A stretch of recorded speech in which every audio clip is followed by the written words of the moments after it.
Rhyme J. Yeah.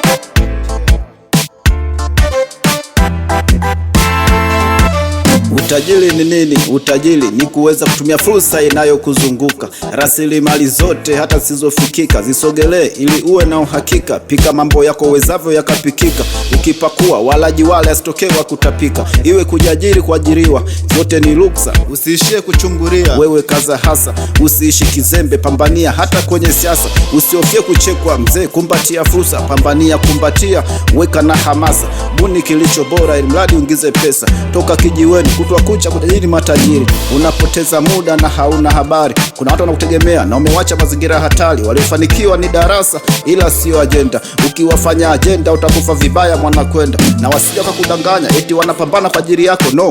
Watakula wao, kinachobaki watakitupa, utakiona wewe wala familia yako.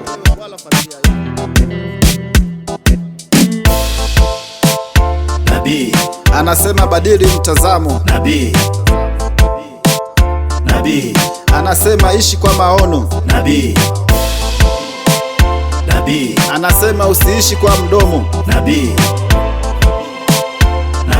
anasema lichukue hili somo. Nabii Binadamu tumeumbwa ubinafsi, akitoa salafu moja atachukua zako 10. Hii ni tabia ya fisi. Baadhi wachungaji mashehe waliaminika, ila sasa wanatunajisi. Mapadre manabii wanahubiri matendo mema, uhalisia hawaonyeshi. Sadaka michango vinatazama, huduma wito hakuna. Shughuli zimevamiwa, uaminifu hakuna. Kazi kupokea, kutoa matana, muda wote vikumbo. Mahubiri ya uchonganishi na kuvimbiana, wanagawana waumini, mahubiri ya kisiasa. Shida nyingine ipo hapa, mahubiri yote kutengeneza makundi ya kidini. Waumini kama mitambo hawajui la usiku wala la mchana. Ninaonea huruma, maana sio wamenasa tu bali wamekwama. Achana na hao, wana nguvu ya kidini, hawana nguvu ya kiroho. Sadaka wape wahitaji, wana nguvu ya kiroho na maombi ya kweli.